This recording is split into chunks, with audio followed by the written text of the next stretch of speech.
Good afternoon, everyone. My name is Melvin Almonte, and my topic is about Maharlika The Old Philippines, its impact to the programs and services of the country. We don't hear the word Maharlika very much anymore. Its origin goes all the way back to the ancient language of India called Sanskrit, from the word Mahardika, meaning a man of wealth, knowledge, or ability. Today, it is generally accepted to mean nobility or aristocracy. And the Venerable Tagalog Dictionary of Leo James English give us this example.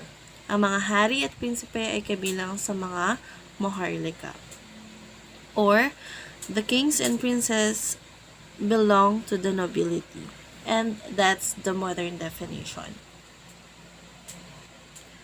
But back in the days when there really was a Maharlika class in the Philippines, it was actually a lower class of nobility that served the datos or chiefs in times of war.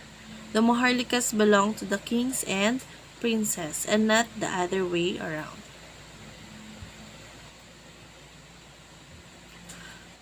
Maharlika were a martial class of freemen. Sila yung klase ng mandirigma ng mga Malaya.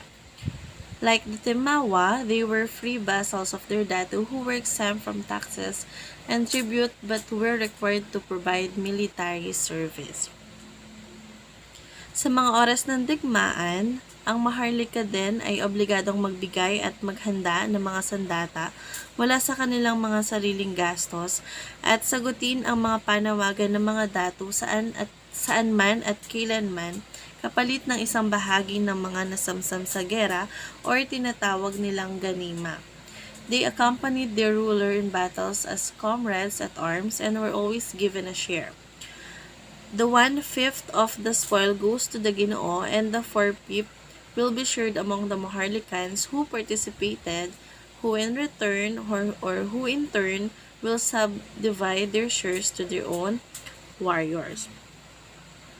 Ang mga Maharlika rin daw ay maaaring paminsan-minsan na magtrabaho sa mga lupain ng datu at tumulong sa mga proyekto at iba pang mga kaganapan sa komunidad.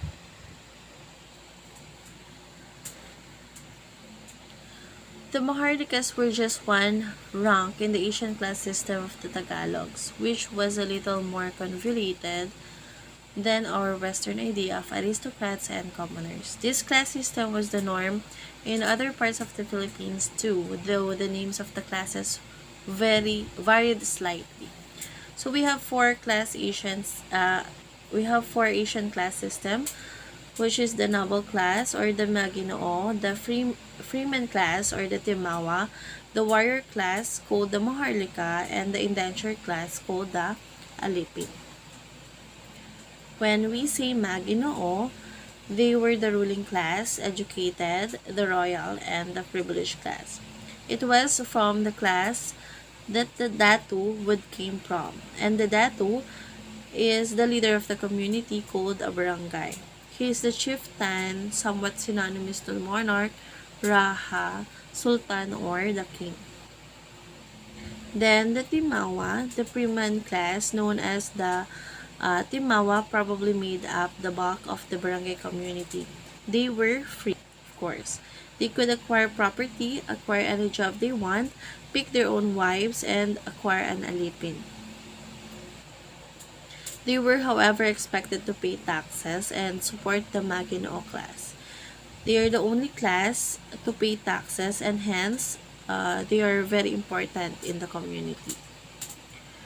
And then Maharlika had all the rights of the Timawa, but they were specifically the warrior class. They were well respected, if not revered by the barangay, and unlike Timawa, they were not expected to pay taxes. They would provide protection to the barangay and were responsible for providing and preparing the weapons at their own expense. A Maharlika could change their allegiance to another barangay by marrying into it or by simply moving to it.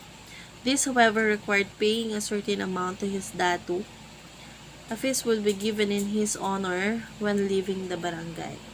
And last is the Alipin, who had the least rights. They are not exactly slaves in the traditional sense, but they were indentured servants. Basically, they served their master who belonged to one of the classes above them, but it does not mean that they did all the work in barangay. We have two types of alipin, which is the aliping namamahay and aliping sagigilit. An alipin can actually become free and become timawa provided he or she fulfilled the services of their master. This process is known as tinimawa. And then the alipin did not likely make any money for their services and hence did not pay taxes.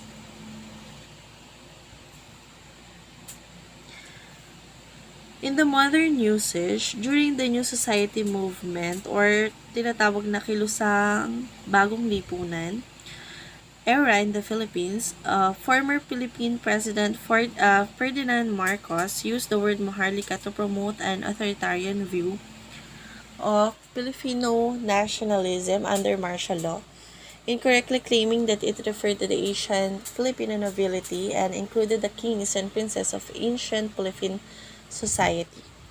Marcos was influential in making Maharlika a trendy name for streets, edifices, banquet halls, villages, and cultural organization.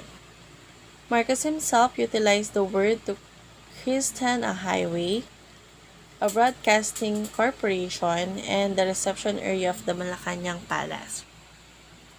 Marcos' utilization of the word started during the Second World War, and he also claimed that he had commanded a group of guerrillas known as the Maharlika Unit. He also used Maharlika as his personal nom de guerre or nom de here.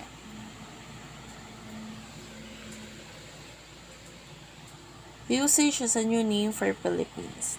It was Senator Elarde who first to propose to rename the Philippines into Maharlika in 1978, citing the need to honor the country's ancient heritage before the Spanish and Americans occupied the country. Ferdinand Marcos was in favor of changing the name of the Philippines into Maharlika, thinking it meant nobility, as a symbol of nationalism. Despite the misconception of its meaning, Maharlika as proposed name or new name for the Philippines remains popular among Muslim Filipinos or the Lumad and other Filipino ethnic groups who fought the Spanish colonization.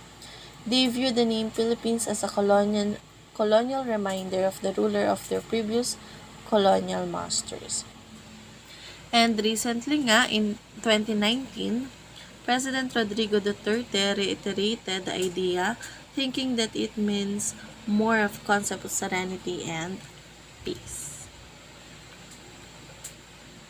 And that is my report all about. Thank you for listening and have a good day.